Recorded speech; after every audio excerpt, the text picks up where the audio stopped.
La más aceptada es Campech. Significa can es serpiente y pech es garrapata.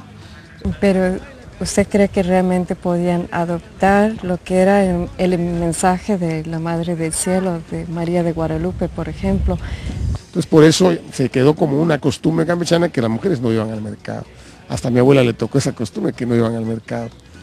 Hablar de Campeche es hablar de una larga tradición histórica, cultural, que viene desde el mundo prehispánico. Tenemos primero que referirnos a lo que es esta área que fue un lugar y un sitio que habitaron un grupo cultural muy importante dentro de la historia de México, que es el Grupo Maya.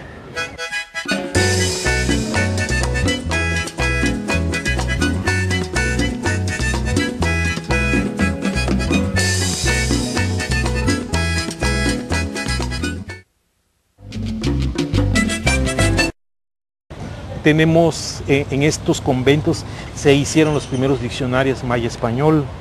O sea, fue difícil, disculpe, pero fue difícil para los franciscanos convencer a los mayas a adoptar la fe, a abrazar la fe. Sí, yo creo que en todos sitios la evangelización fue bastante complicada, ¿no? O sea, fue bastante difícil, sobre todo porque tenían que arrancar toda una serie de tradiciones, de costumbres de hacía de cientos de años. O sea, no es tan fácil decir que de pronto ya no funciona el dios de la lluvia o ya no funciona el dios del maíz. Pero ¿qué fue lo que hicieron los franciscanos? Que es una cosa muy interesante. Hicieron, y eso no es privativo de la zona de Yucatán, sino lo hicieron en muchas partes de México. Santos católicos se transformaron o tomaron la característica de dioses mayas. Por ejemplo, San Isidro Labrador, que es el patrón de los agricultores. Es una simbiosis entre lo que es Ajmun, que es el dios del maíz. O sea, ahí tenemos nosotros así ya. Lo entendieron. Así lo entendieron ellos. O ciertos dioses igual que tenían ciertas características fueron después superpuestas con santos católicos y se va a dar esta simbiosis que para los indígenas era más fácil aprender, que era mucho más fácil entender, sobre todo que su mundo de ellos es un mundo que abarcaba todo. Y sí, definitivamente este proceso evangelizador en la zona yucateca fue muy complicado. Había una ley una ley dentro de la iglesia de no fundar órdenes religiosas en puertos. Mira. Ningún puerto, ni Veracruz, ni Veracruz por los piratas, claro. Ni Veracruz, ni Acapulco, ni Campeche, que eran ciudades junto al mar, tuvieron grupos de monjas. Mira. Por la sencilla razón de que esta área es un área que fue un área muy peligrosa y muy complicada en los siglos XVII sobre todo y principios del XVIII. Por los piratas. Por los piratas. Y entonces era un peligro tener a un grupo de mujeres encerradas, vírgenes, dedicadas a la alabanza, que los piratas no iban a respetar. Y tenemos nosotros historias de piratas en Campeche desde finales del siglo XVI hasta el siglo XVIII, principios del siglo XVIII.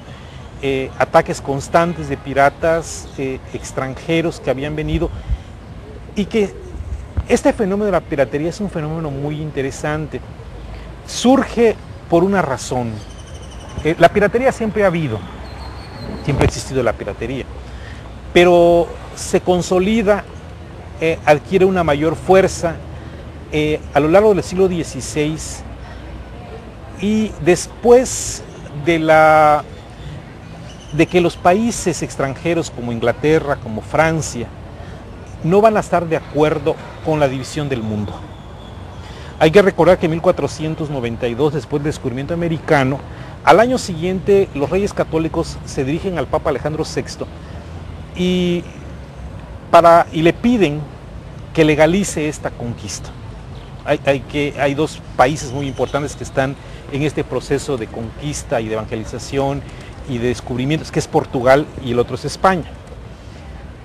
Y el Papa, que es la única autoridad, divide el mundo y dice, esta parte de aquí es para los españoles, esta parte de aquí es para los portugueses.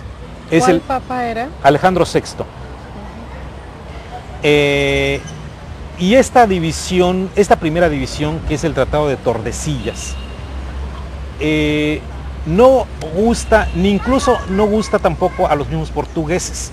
¿Y qué es lo que hacen?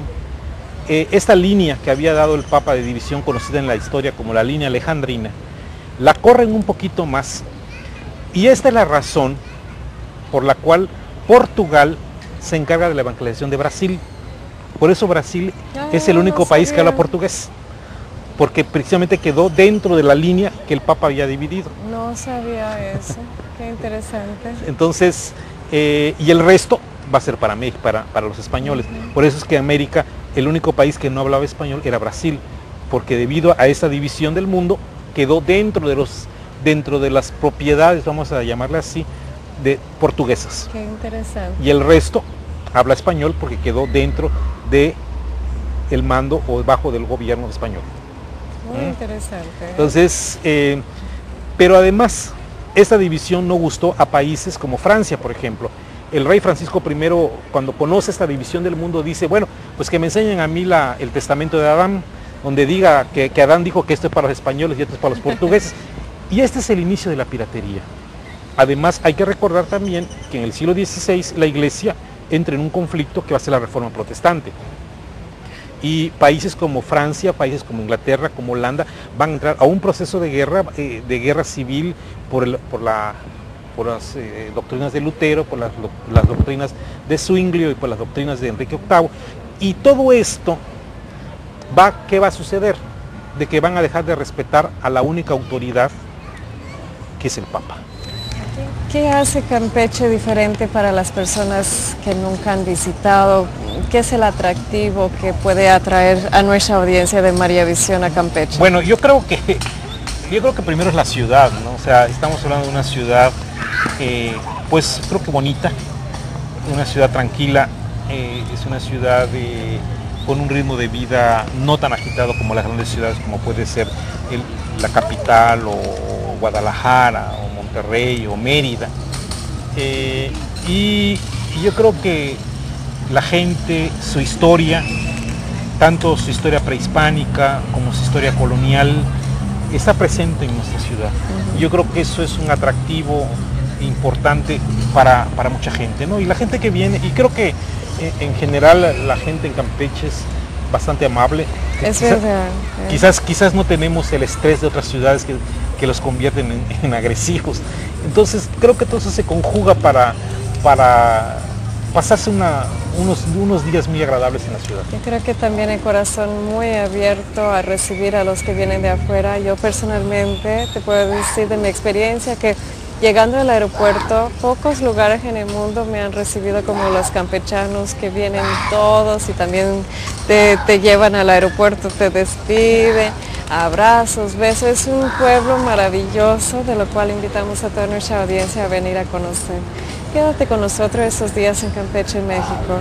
Estamos gozando no solamente del pueblo, pero también de esa rica tradición, y vamos a vivir una experiencia de consagración a la Virgen Santísima, al Inmaculado Corazón de la Virgen. Así que quédate con nosotros desde Campeche, México. Muchas gracias por tu tiempo, por tus conocimientos. Estarás en nuestras oraciones. ¿No quieres despedir a nuestra audiencia? Pues muchísimas gracias por la invitación que me hicieron. Es realmente un honor estar en este canal, que además es un canal que ve mucha gente y que además es un canal que ve mi mamá. Ah, entonces saluda a tu mamá. Saludo a mi mamá, bueno, porque es una fan de este canal. Es verdad, los campechanos están unidos a María Visión.